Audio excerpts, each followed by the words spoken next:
influences. It's a language that has been subjected to invasions in Europe and influences from the Roman and from the Greek. That it's become a hodgepodge as far as spelling goes. Right? But now it is the major language of the world. 1/3 of the language of the world knows English to some degree or other. And it's, in fact, the way the world is going before it collapses. The two most important things for survival are knowing English and computer. If you know English and computer, you're literate.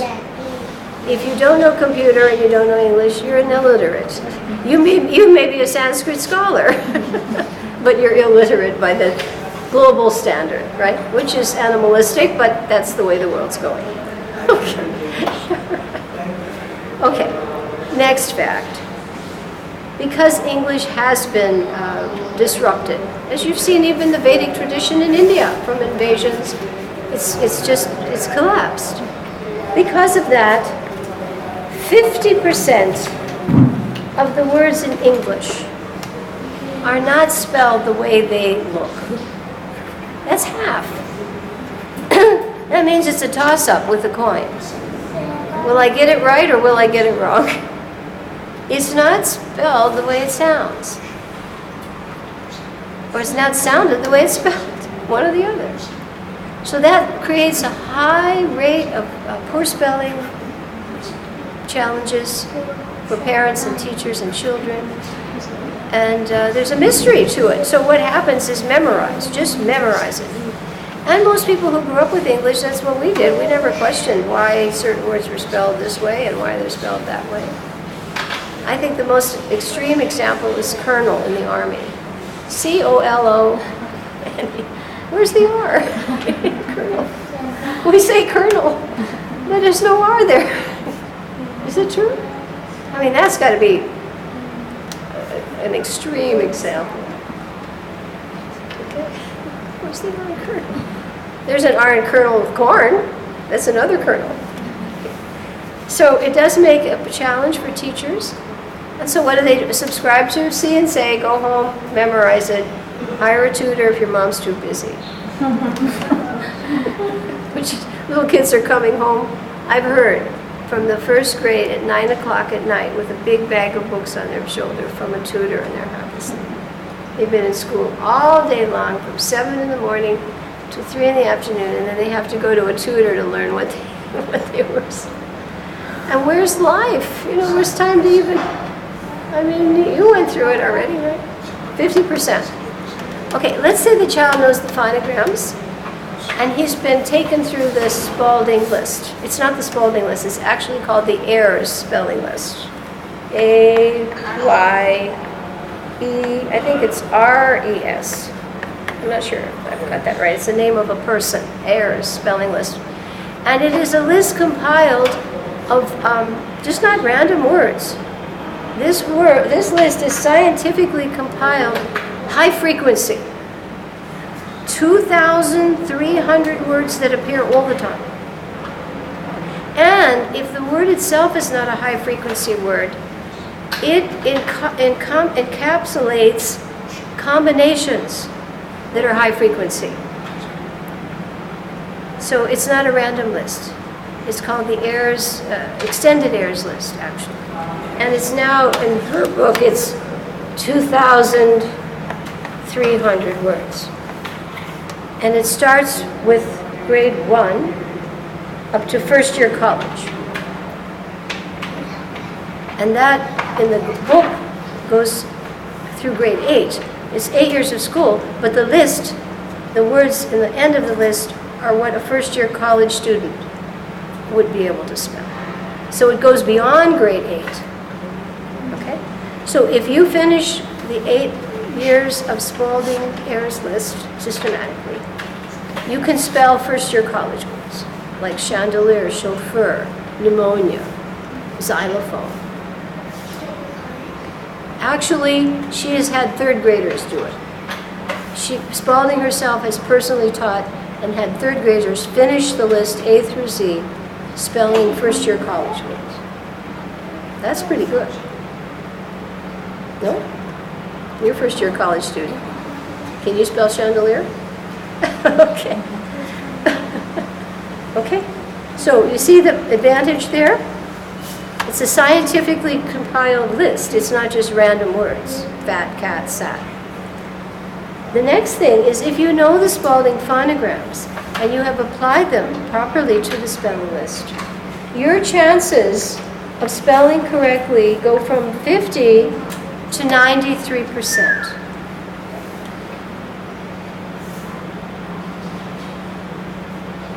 Now, is that a remarkable, dramatic increase? Yes. 7% of the words are so maverick, like Colonel, they don't fit. But 93%, you're going to get an A for sure. 50, you're going to fail. So far, so good? Convinced? You want to learn the phonograms? Yeah. Yeah. Okay. Most children in schools where the Spalding method is taught throughout the school, in many cases in Arizona, throughout the district, in Arizona, because Spalding is based in Arizona, throughout the whole state. If you live in Arizona, in America, you go to any school, they teach Spalding. Because that means consistency. If the child moves from one school to another, the system is not disrupted. My philosophy is when I teach Spalding, I teach it to parents. Because if the child and the family move, then he goes somewhere else. He disrupts the process. If the child is just going and the teacher's teaching the child, how will the child know how on his own to continue it? So I insist that if I'm going to teach it to your child, you have to be there and you have to learn it. And that's why the lady who did so well with my first student, her little girl came at 3 years old, and at 5 she was reading up her 5th grade level because the family moved a lot. But the mother kept it up. And she even kept it up when she was in the school. She always every day revised her phonograms and kept up on the spelling list. Because that way, even if the child's being taught something else, this is your Rystall Japatis. And it's a no-fail system. The other systems, no guarantee. And very dependent on the quality of the teacher as well, which can vary dramatically from one extreme to, you can see the best and you can see the worst. So that's why if I bother to teach it, I teach it to the parent and the child as well. And that way I know it's a safe investment. Otherwise, just the child, oh, I'd like to leave my kid with you. I'm sorry. I'm not a babysitter. Because that's what they may want, but I'm not into that. We're into enlightenment. And as fast as we can, we move them on. We put them into phonograms, the little AB's, that little dictionary, Aesop, Bhagavatam in 1 year. 3 steps. That's that fast. So what were the 3 steps? First they master the phonograms and the handwriting. And then they're doing the spelling list, 10 words a day. That adds up, 30 words a week. And you test on the 30 words. You don't do 50 words a week. You do 30, and then you test them. And so 30 words a week, and that pace is kept up. And then they're doing creative writing from that list. They're learning grammar. I use rainbow coloring to show grammar. So the first thing they start reading, we give them, it's just a picture dictionary. They do 1 page a day. And then they underline all the parts of speech. And we mark all the key words as phonograms. So they're marking phonograms all over the place. If they say PH, they'll underline it and say F, the 2-letter F. They won't say PH. PH, what does that say? It sounds like some chemical. So right away, we put them into this. First, a while they'll do 1 page a day for homework, then 2 pages, then 5 pages, and then eventually finish the book. Then we give them Aesop's Fables, a very beautiful edition from 1917. And then as soon as we learn all the aphorisms, like honesty is the best policy, words of wisdom, coming from the Vedas. Aesop got his things from the Vedic tradition. And then the next step is we get the Bhagavatam and we read the color plates. Because the color plates in the Bhagavatam, by Krishna Prabhupada's brilliance, they're a walk through the book. Have you noticed? If you just read the color plates, you've read the book. It's the same thing as this little pink booklet. The essence is in the color plates. So that's how we proceed. And then they move on. I pretty much don't like to keep them after 5. Because at that point the parent can decide, do I put him in school? And he's already learned to read. He's reading to learn. He's not learning to read. And he can enjoy school. Like Krishna Priya was 3 when she started with me. Learn and not learning to read. Reading to learn and not learning to read. Yes, in most schools they're spending much time learning to read. But by Spalding, if I have them, I take them up to 5. They're reading, and they go to school to read to learn. They're using their reading to learn whatever they need to learn in life. There's a big difference. If I'm still decoding in the 5th grade, I'm not picking up much on my other subjects. I'm still trying to sound out the words or try to understand what they mean. So the first private student I had started at 3 years, 4 months. By 3 years, 8 months, she was decoding the menu at the MBT restaurant. Slowly, but decoding it. Her mother kept it up in England. She came back at 5, enrolled in Gurgaon at 5. Manju's a little girl.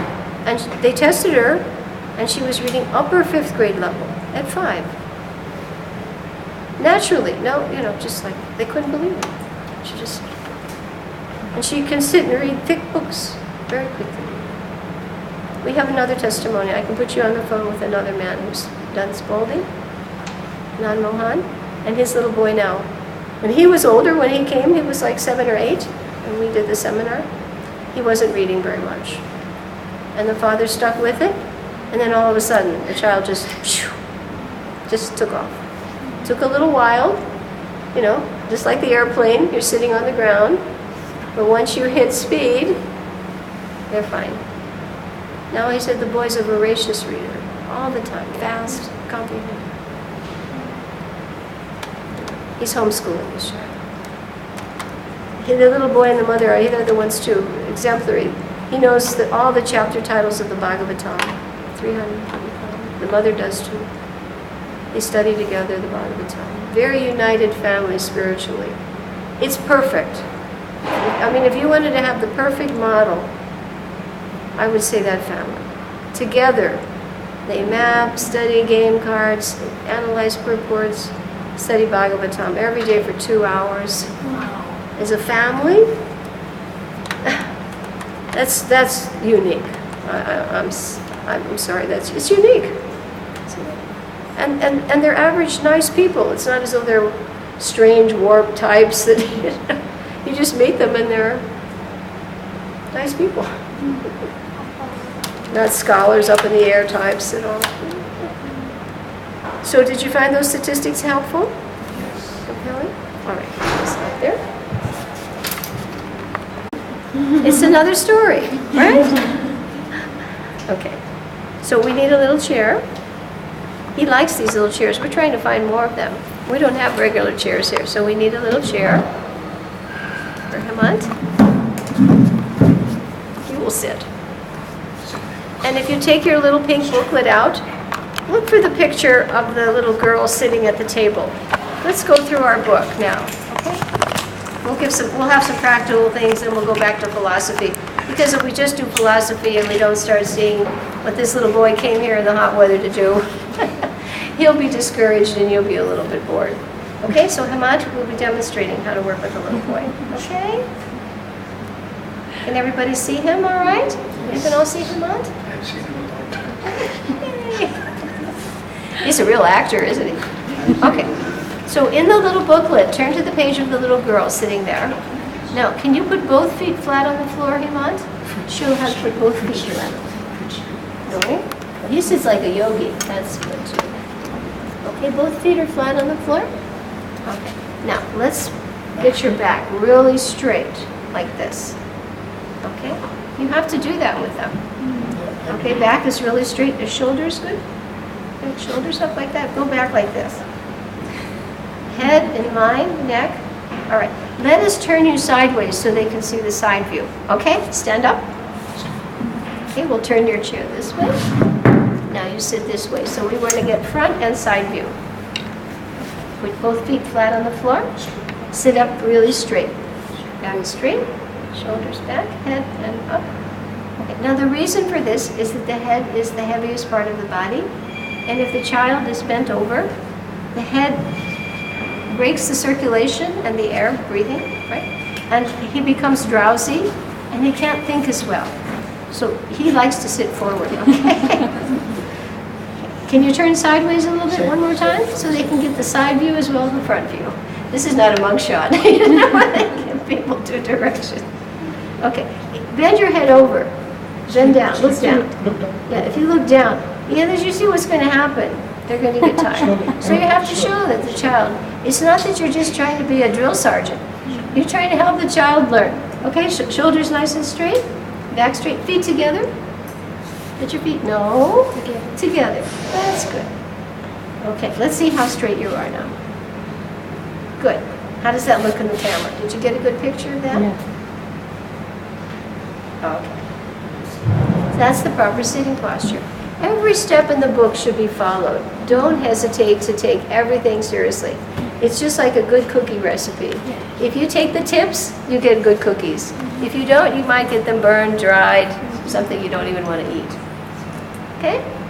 All right, now the next step is we need another chair. We'll have to beg and borrow one of the taller ones. Do we have any more of the taller ones? So the side view here, put your feet together.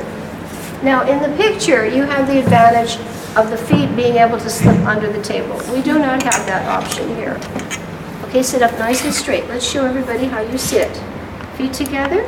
He's really looking into the camera. Okay. All right, so the table, usually they'll give you a recommended height so that the elbows rest nicely. It's not too high or too low. But like in some schools, when I first started the Gurukula, everybody had the Gurukula desks, and the children all sat lotus fashion, which is okay too. But in most of the schools now, even in the Gurukula, they have tables and chairs. Okay, tables and chairs. All right, so this isn't the ideal height, but we'll get an example from this. Okay, straighten up your back. All right. Now, we're going to have a writing surface, so I'm going to get a flat piece of board. Wait 1 second while I do that, and then we'll show them how to hold it. Okay, 1 second. Probably just 2 smaller ones will do. Let's do 2 smaller ones. Put your feet together. Very good, back straight. Now, ideally, if he has a table, he can slide his feet under the table. Mataji, how about putting it here and this becomes a table? It's too high. Yeah, think we they can can get the chair up. I think we'll just go for this. It's okay for now. They'll get the idea. The idea is that you just can follow the picture and do the best you can with what you have. Now, the booklet will represent the child's notebook. You see in the picture? Okay? Now, this is very important. The booklet must be held. Now, he's left-handed. So a right-handed person will hold it with the left hand. But a left-handed child will be the other way. Okay? He's going to be holding the booklet that way. I think that's, you're going to be writing like this, right? Hold this, and he's going to be writing like that.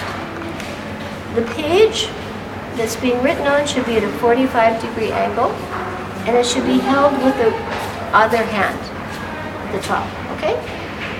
This hand, this is his writing hand, he will hold the writing instrument, like the pencil. Oh, yeah, this is a special class for Spalding. Special class? Spalding. Spalding photograph. Okay. Now you show them how you hold your pencil. Don't take it off. We're just gonna demonstrate. Like this. You go your thumb and your 2 fingers, like a kitten. Okay? You'll see it all explained in the book. Okay? Can you hold it like a kitten? It's a little difficult. Okay, go ahead. Don't open it, just pretend. Okay? But you have to sit straight. It's a little hard for you with this level. Sit straight. Okay? And hold your hand on the book. Now that's pinching it. Curve your fingers. Curve your fingers. No, we're not going to write. We're going to just curve them like this. This takes a little practice. They tend to bend their fingers like this, which is tiresome. But if they can learn to go like this on the tips, she says like a kitten's paw. Okay? He's still bending it. It's hard, but anyway. All right? So you know the position. You always turn your book like this. You hold. Now the reason they hold the book is so that it doesn't slip when they're writing. Okay? So feet on the floor, back straight, book at a 45-degree angle, pencil like a kitten, and keep holding the book so that as the child's writing, the page doesn't slip. It's all practical. Sounds a little bit too technical. Even the other night with Avinash, they're just all over the place. So it's actually just trying to pull in their senses to maximize learning time. It's not meant for just dogmatic drill sergeant experiences, okay? And he's become a much better boy since he's been regulated here, because it affects their consciousness. You see, once they start getting prescriptions for how to do things, they know you're not bluffing, and they feel a little more confident. And they become usually more peaceful. Wildness comes from a lack of direction. But once they know they're getting proper direction and they're feeling the difference. Okay, straighten up your back again. Can you show us one more time? Your right hand holds the book at a 45. If the table were high, he shows the elbows over the edge, and he's going to be writing his letter forms. Thank you, Hamad. Is that clear enough for everybody now? And you've got the exact instructions in your book. This is very important. So now you'll need your magic slates. Everybody ready with the magic slates? Will we be doing the phonograms? Yes. Yes, because we can teach them very fast. But this is important because if you just teach the phonograms, it's a little bit like coming to Krishna consciousness and saying, I'm ready for Raganuga Bhakti. Yeah, so we need to do the letters first. It's superficial. Yeah. It's the whole thing. She presents it in a very systematic package. It's true you can extract any part of this book, just like Krishna Prabhupada says, you can open the Krishna book at any page, you can open the Bhagavatam, but it's always best to go through things systematically. Then you get the proper progression of understanding. So it's true, people come to Krishna consciousness and they want to think that they're not neophytes, that they're Uttama Adhikaris, and that they're ready for their Swarup. You know, but they haven't even controlled their senses yet, and they still think they're the body. So this is why we're proceeding, because once you come to the phonograms, that's the core, but it's just a portion. Really important. Okay, let's teach them, because you want to teach the children how to make perfect lettering. That's her process. Her process is precise lettering, not just any way, precise. So how would you all now like to learn how to write perfectly? Because maybe some of you don't know even yourselves. You will have to model it, or the child will not follow it. I've seen teachers in the Gurukula teaching Spalding, but their handwriting was not what she showed. What did you say? You will have to follow it, model it? You have to model it, yes. Otherwise, who will believe you? No, there was something rhyming. You have to model it. To follow it, right. You have to model it to follow it. Okay. If you turn to your little booklet, you will see the features for perfect manuscript. I think it's on page 6, right? 7. Is that a 7 up there? 6. 6. Yeah. We've talked about the pencil, we've talked about how to hold your feet, how to sit with your back straight. Did you need to get through? Okay. I didn't mean to block the way here for you. Okay. Now, what you see in the middle is a circle. What is that? Is that This is a booklet we put together on a system for language. No, it's not available. It's not available. I can give you one too. But you should be, but not just a giveaway, you have to be part of our program. Okay. Otherwise, you're just giving things away. I mean, I have to be a little careful because they're hard to make. I have to send them in. I only have a few copies. Okay, so you see a circle, short straight line, a tall straight line, a descending line, a slanted line, and a horizontal line. Do you see those? And at the top, you see a clock. Then you see a circle with only 4 numbers on the clock. And then you see a circle with just 2 and a 4 and a dotted line, as if I had a piece of pie or cake and I sliced off a little bit. So do you see what's on your page? Okay. Let us do signals. Let us do the signals.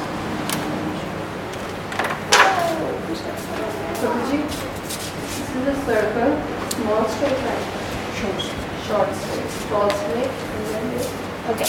So the first perfect, when we're saying perfect, precise, because she stresses precision. The process, the result will be the degree to which you have a perfect process. If you want a perfect result, will you get it with an imperfect process? So if you want children to spell perfectly, why not? To write perfectly, does it make sense that the process has to be perfect? Yes. Will the result be perfect? If you go into the kitchen to make a pie, but you do it imperfectly, will the pie be perfect? Chances are not. That is why she stresses every stage being correct. Okay, so our first signal is circle. Iman, you ready? Circle. The second, these are the features now for perfect lettering. First is short straight line. Everybody say? Short straight line. Next is tall straight line. Tall straight line. Next is descending long line. Descending long line. Next is slanted line. Slanted line. Next is horizontal line. Looks like a dance. Ballet. Okay, first is perfect circle, perfect short straight line, perfect tall straight line, perfect descending long line, perfect slanted line, perfect horizontal line. Look like dancers, very good. Okay, now can you teach your study buddy the features of perfect lettering? Because once you know these and then you know how to make them, you will write perfect letters. Okay.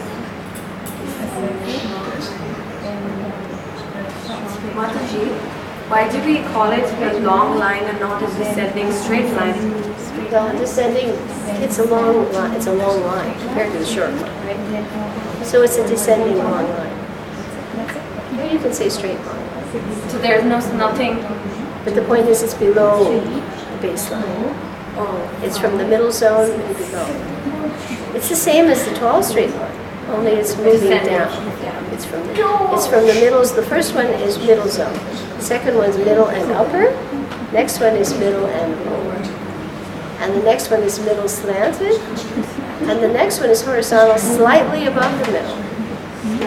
Slightly, not half, but not all the way up, but a little bit above. Okay? Is Samat ready to come and help us do the flag signals?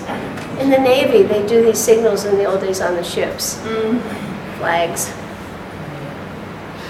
It's true. They have flags and then they're like this, and I don't think they do that now. It's all computers.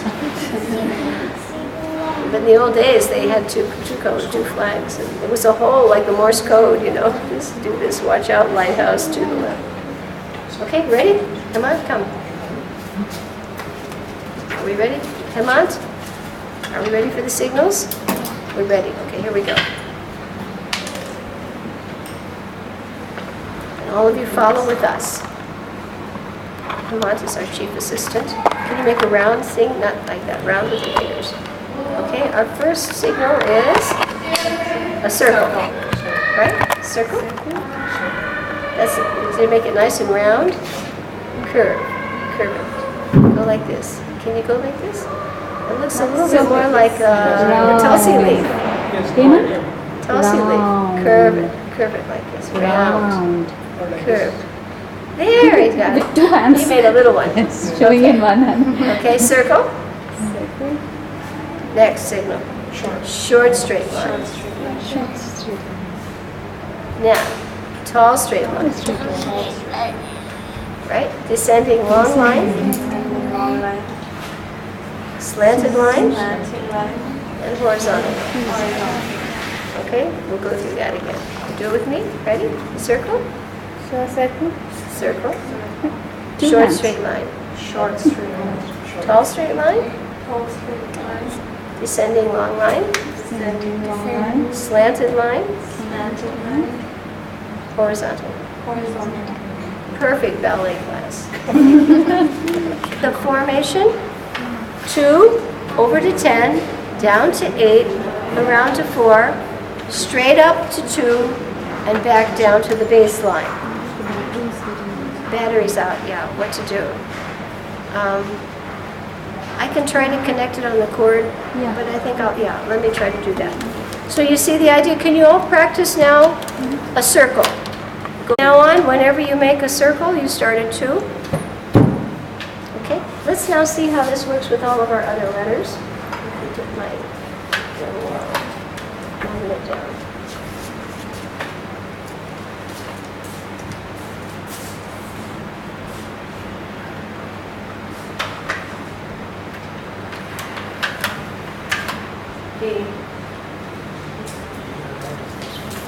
Now, the thing I keep stressing is how precise, but how simple Spalding is. Because otherwise, poor children are left to invent letters and concoct.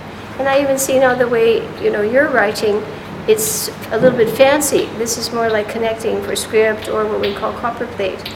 But manuscript is used for printing, for charts, for text. It has universal appeal. There are 2 ways to write. There's manuscript, and there are many, many styles of fonts on the computer for script or what they call italic. There are many, many types. But the manuscript is your block lettering. And you need it. You need it when you fill out legal documents. You need it when you make charts. Okay? So it has application. Other fancier ones like this, they're starting to get into what we call the italic. This is the Victorian cursive and writing, Right, and right. this is what they teach in It's schools called there. copperplate, yes. But you still need to know how to do Yeah, manuscript. basic, yeah. And this is the easiest way I know to do it. Because I have other charts on manuscript that don't produce consistent, beautiful letters. This will produce a consistent appeal because everything is systematic. Okay, so let us now go to our next letter. Now again, I'm spending a lot of time on this because she will not start the spelling list until the letters are perfect.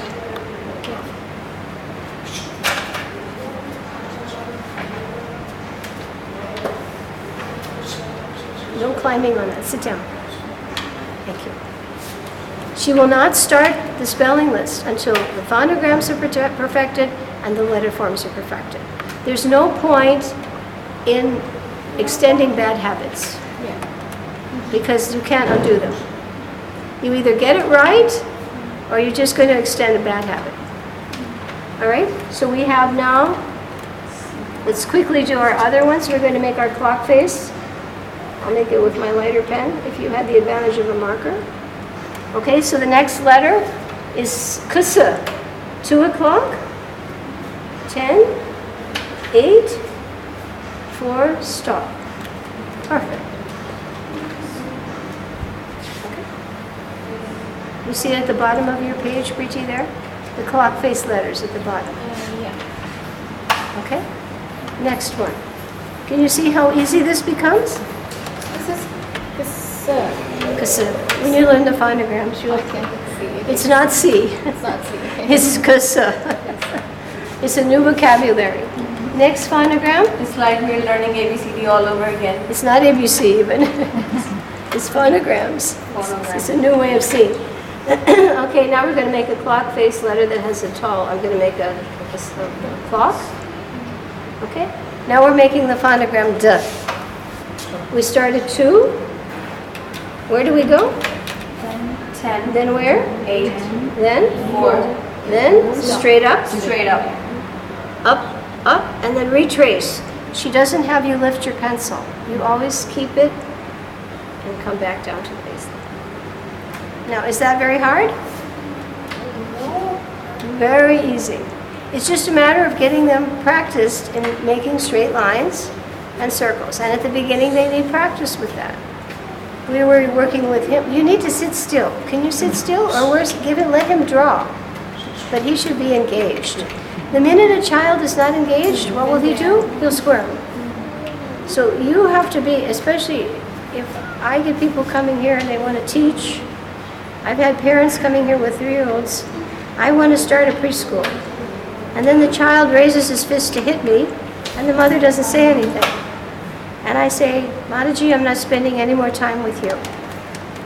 If you can't control your own child, how will you control a room of them? You can't. The problem will multiply. It will be like a pack. So that's the first thing I look for. Because teaching is not just, no, Priti, you're just making your own kind of lettering. No, I'm just practicing the 2s and 4s. Yeah, but you're adding little tails and things. I'm just trying to break that habit. Yeah, break that habit now, because this is non-script. This is something else. Okay. If you, no, see, you're going too Oh, fast. yeah. Okay. Yeah. Make your circle first. And that's, Okay. and this is that. Yeah, but you see, it's not really, it's not really this. So if I, You're just making it, you go perfect circle first. Slow down. You're just doing something. That's not going to work. There you go. You see the difference? yeah. Right. Otherwise, you're just going to do what you do, and they're going to do what you do, and then they won't know the purpose. Mataji, this is called as D. This is D. D. D. D. D. It's not. D as in dog, but D. Just D. Okay? Right now, it's D. Yeah, we won't say D. We don't say D. That's it. Okay? Are you ready for your next one? What would you call A Mataji? Let's stick with finishing this because we're not going past the letters yet. So, okay. Okay? What's your next one? F. Looks like F, but we say F. All right, we start up here. 2 o'clock. Turn your board vertically. Yeah. Oh, what's that? Yeah. 2 o'clock. Curve slowly over to 10. Yeah. Come straight down. Now you may pick up your pencil and you put a short horizontal a little bit above middle. What's this font called? So it's not even F. It's just It's just, no vowel. Just there's no in the end. no. It's not like Hindi or Sanskrit where the vowel is built in. Yeah. It's just very important. Okay, did you all make perfect ones? Let's take a look. Hold them up.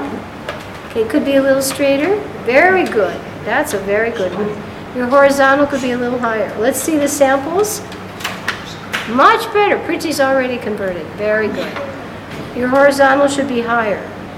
It's a little bit higher, but the letter form is good. Pretty good. A little bit too big horizontal, short and higher than middle point. Not too bad. His horizontal's a little bit big. Shorter horizontal. Let's see yours, Novel. Perfect. Okay? You just have to have a little faith. Do it right, because otherwise you're just going to do whatever you do and they're going to copy you. Yeah. And then they're not doing Spalding. Yeah. Spalding is scientific. You either do it or you don't do it. It's either black or white. Okay, let's do good job. Somebody said, what's good job? Good job. Good job. Sounds like some glubgerman or something. Good job. Okay, 2 o'clock with me. 2 o'clock. Say 2, 10, 8. And don't just say it, do it. 4, straight up to 2. Now drop down to 4. Curve around to 8. What do you have? Good job. It's a little bit short down at the bottom. Yeah, it needs to be like this. If you were to translate it, it would fit here, would here. Okay, everybody, let's see your good jazz. Pretty good. Goes up almost to 9, but good. Let's see yours. Pretty good. It's a little bit of a flat tire there up there. Your circle. You try to just keep looking. Do I have a perfect circle? That's pretty good. I think you started big, but his forming is good. Your letter forms are good. Usually men are very good at print. Ladies like script better. Okay, let's see. Hold it up. Good. Hey, that's getting really good. Can he do that all by himself? Did you do that? Pretty good. Yeah. Archie? Good job. It's going over a little bit on the bottom. You see the tail? Everything should be almost, if I lifted this up, it would fit here. Okay, our next round letter is A-O-U. What is it? A, not O. A-O-U. A-O-U. Okay, 2 o'clock. A-O-U. Curve nicely over to 10. Do it slowly. Down to 8. Over to 4 and back up to 2. And what's this? A-O-U. Okay? Perfect. Remember, always think of the positions. Don't just make circles like a machine or a chapati maker. You guys have chapati makers now. That's mechanical. You want to make nice, perfect. You see? 2, 10, 8, 4. And always think, when I make a circle, I'm always saying in my mind 2, 10, 8, 4. Our next clock-based letter. Oh, this is a tough one. S-Z. S-Z. 2 sounds here. Ready? Start at 2. Go slow now. You're driving your car around a mountain. 2. Over to 10. Now there's a big turn in the road. Curve. Swing around to 4. Now there's another curve on the mountain. And curve up to 8. Good. 2, 10, 4, 8. Okay, see, now you're doing fine. Now I'm not saying break your other habit, but learn a new one as well. Yeah. Okay? And especially you have to teach manuscript. Because if you don't do this, the beginning writing child, he won't see the beauty of his writing. His writing will be perfect. Look at these letters. They're perfect. It's pleasing, easy to read. And that's her point. If you can't decipher the letter as a child, you won't spell it right. She says precise spelling means precise handwriting. So that's why I make such a big deal about this. And all of my students did. It's not impossible. Impossible, and Prabhupada is right. It's just not, it's underestimating children's capacity. Okay, what's our next one? Kwa. Can you see that? Kwa. Kwa. Because there are 2 letters. Q is always with you.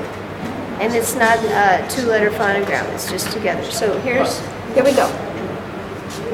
We're going to put 2, curve to 10, curve to 8, go to 4, go straight up to 2. Drop down 1 space, and this is the only one that's different. You make a little tick mark here. Because the Q is not a G, so you make a straight little tick mark. Yeah, like that. That's Qua. And Q will always be accompanied with a U. So it's a single. It's a single phonogram, yes. So we're going to put it together like this. 2, 10, 8, 4. Straight up, straight down with a little tick mark. Now we're going to make a straight line down to 8, curve it over to 4, straight up, and don't lift your pencil, and come down. This is the phonogram Qua. Queen, quiet, quickly. Quintessence. Wow, that's so good. Yes. Can you all see Qua? You see this is a new language now. Phonograms is a completely different way. Oh, it's curving there. Yeah, she erased that. I caught her. See, they like to put the little umbrella handle.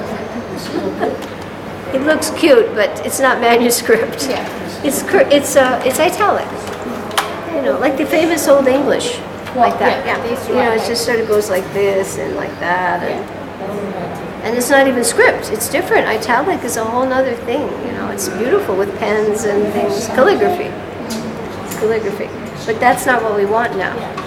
Okay, there's plenty of time for all that. But first you have to master the basics. Yeah. Your ayu is a bit small, the ko is big, but the letter forms are good. Good. Good. Okay? So did you see those? And you get the idea what to do with the rest of them? You turn the page, we won't go through all of them. Yeah. But you see, every letter of the alphabet, look at how pleasing that alphabet is. Can you imagine a first grade child coming up with writing like this? It's possible. I have seen it. I remember I took Krishnapriya into the Gurukula one time. Pajavali had asked her to come in and do a reading demonstration. And she had to sign in the guest book. And she wrote her name, and the guard looked at it. And he fainted. He said, she wrote that? Perfect. So they can do it. He thought, my God, this is perfect letter, Krishna Priya. Even the guard noticed it. Okay? So this can translate to uppercase, lowercase, and also numerals.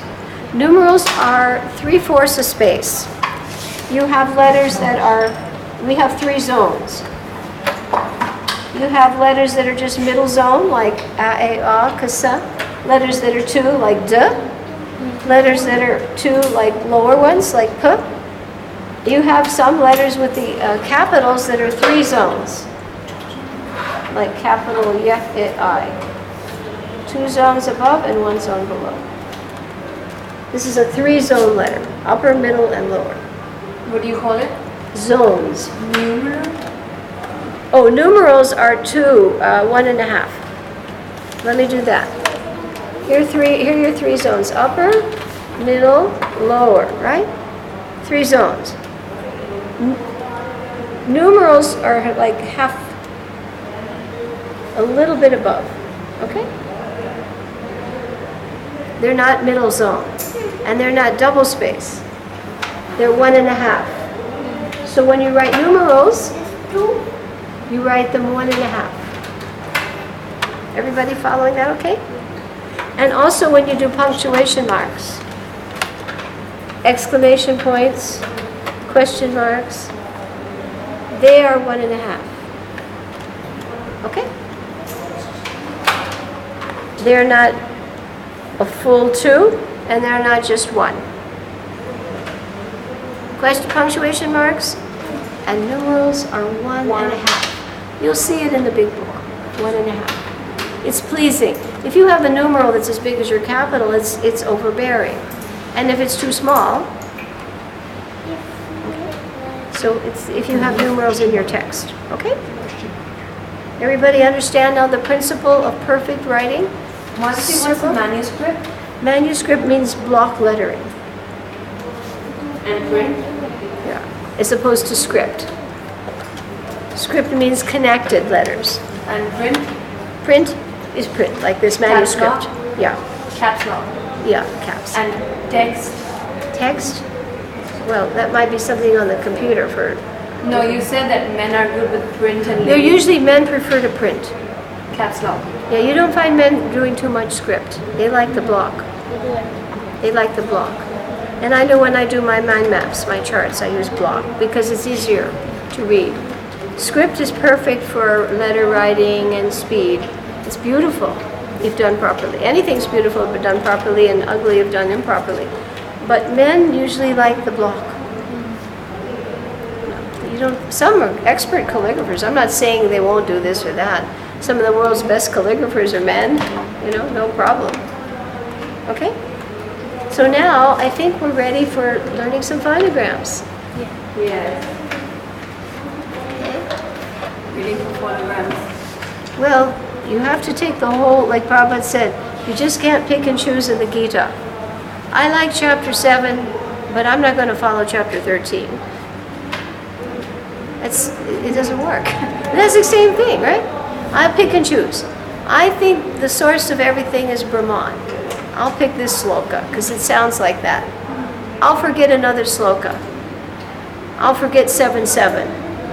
Everything rests upon me as pearls are truth. There's no higher truth. I don't want that sloka, I want this one. So Spalding is like that. Some people can start to pick and choose. They won't get the result. And actually, they can just like people who comment on the Gita, they can mislead you. You can get the opposite. So I recommend you follow her. She's put her life into this. You can see, and you can see how beautifully it works. Okay, so let's learn some phonograms now. We're going to analyze. Before you start a job, you look at this and you say, wow, 70 black and white things. Too much. So we're going to analyze it. He's ready for his board now. The minute he starts hanging like a monkey, you give him his slate. I have to be on the parents to be on the kid, you know. It's just like, because parents want to learn too, but then they forget that the kid is going wild. Teachers have eyes in the back of their heads. They actually have a set of eyes all around their heads, you know. And you're monitoring like on a screen for the, you know, the military, you know. Are there any planes up there? Because one little child could be just completely terrorizing another child in your room and you haven't even noticed it. So, and you have to catch it. So keep them busy. Don't bend your ears.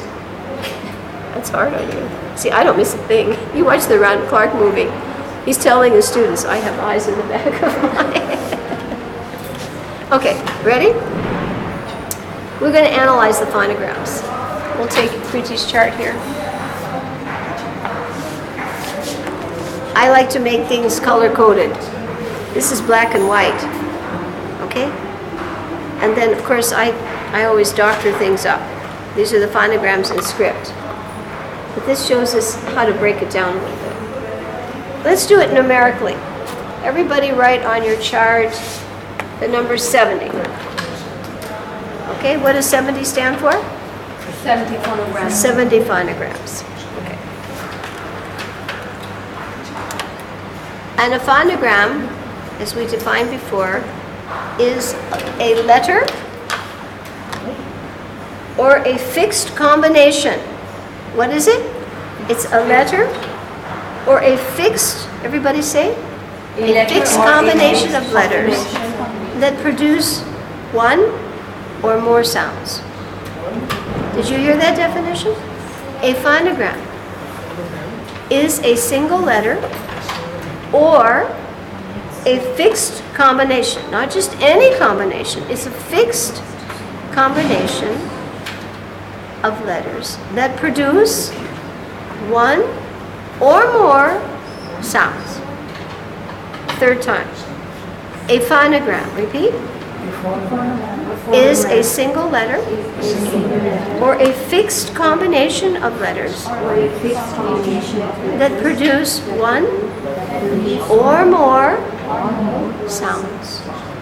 Now tell your study buddy, what is a phonogram?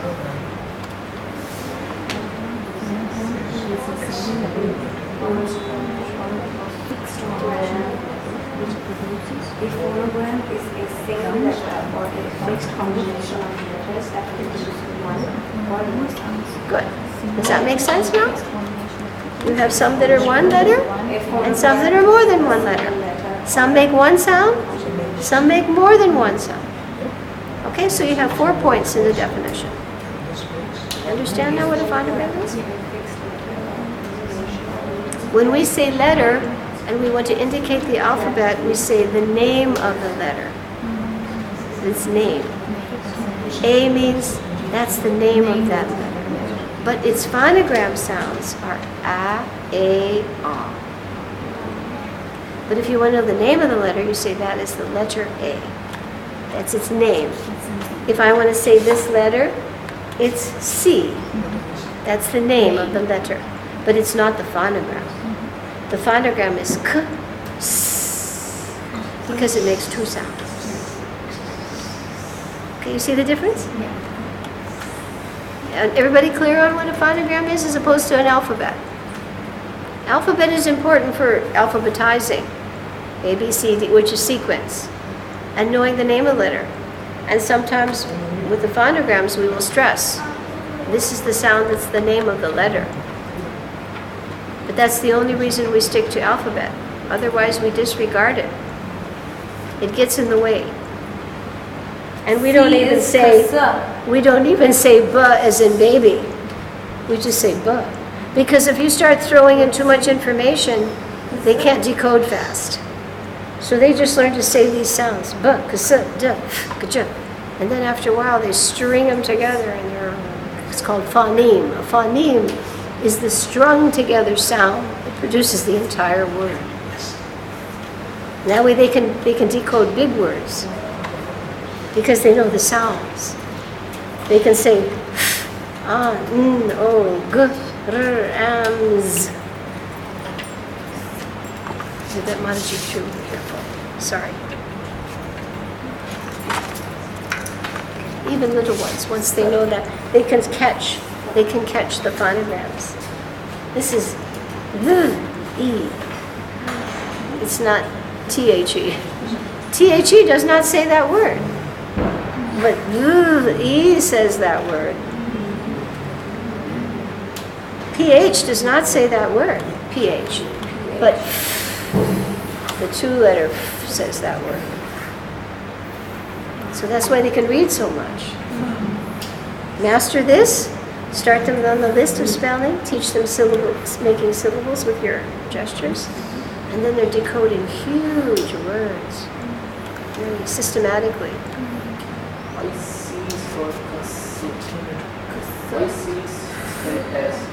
It's two. K before K. Before E, I, or Y always says S. Centipede, cylinder, Cinderella. It always, 100% of the time, this letter before E, I, or Y will always say S. Before E, I, or Y will always say S. 100%.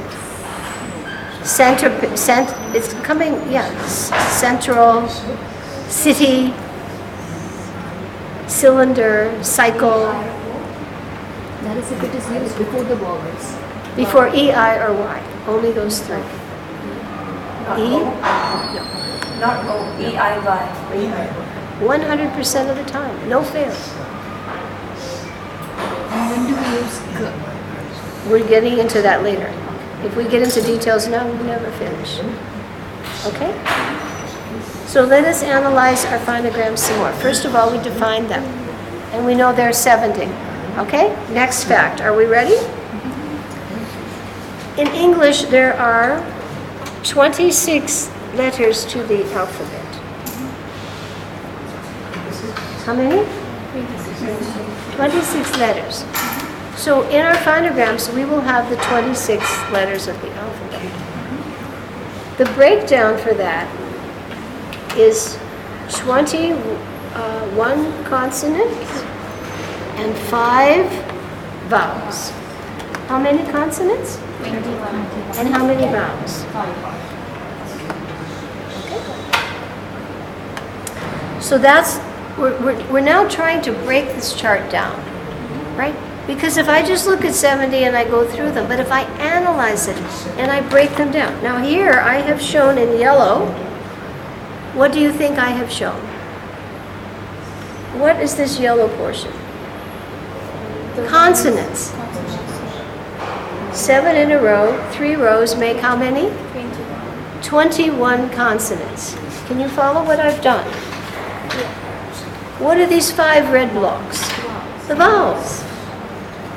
So already we've started to break down this chart. It's called chunking in education.